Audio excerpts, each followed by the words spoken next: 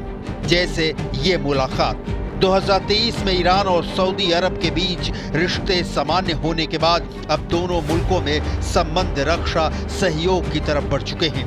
Tehran पहुंचे Saudi अरब के सेनाध्यक्ष जनरल फैयाद अल रुवैली ने ईरान के सेनाध्यक्ष मेजर जनरल मोहम्मद बागेरी से मुलाकात की।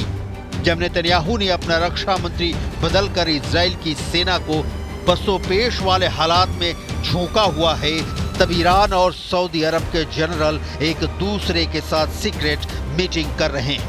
ट्रंप के आने के बाद वाकई पश्चिम एशिया में बहुत कुछ बदल रहा है। अब्राहम अकॉर्ड्स यानी वो समझौते जिसके तहत इजराइल के साथ अरब वर्ल्ड के कई देशों ने तेल अवीव के साथ राजनयिक संबंध कायम किए हैं। इसकी शुरुआत ट्रंप ने ही कराई थी, जब अपने पहले कार्यकाल में उनकी पहल पर यूएई यानी संयुक्त अरब अमीरात, सूडान, मोरक्को और बहरीन ने इजराइल के साथ अपने रिश्तों की शुरुआत की। इसके बाद ऐसा लगने लगा कि पश्चिम एशिया में अरब मुल्कों के बीच सबसे बड़े खिलाड़ी सऊदी अरब के रिश्ते भी इजराइल से सामान्य हो सकते हैं। लेकिन अब फिलिस्तीन को लेकर इजराइल और सऊदी अरब में जो दूरी पहले से कायम थी वो बढ़ती नजर आ रही। सऊदी अरब बार बार कह रहा है कि गाजा में बमबारी बंद हो और नया फिलिस्तीन देश कायम किया जाए। इजराइल इसके लिए तैयार नहीं, लिहाजा तब तक दोनों के बीच संबंध बनेंगे इसकी कोई गारंटी नहीं है। मार्च 2023 में ईरान के साथ रिश्ते सुधरने के बाद सऊदी अरब की सीरिया को लेकर भी नीति बदली है और अब सीरिया के राष्ट्रपति बशर अल असद सऊदी अरब के दोस्त बन चुके हैं। तस्वीरें तो यही बताती हैं।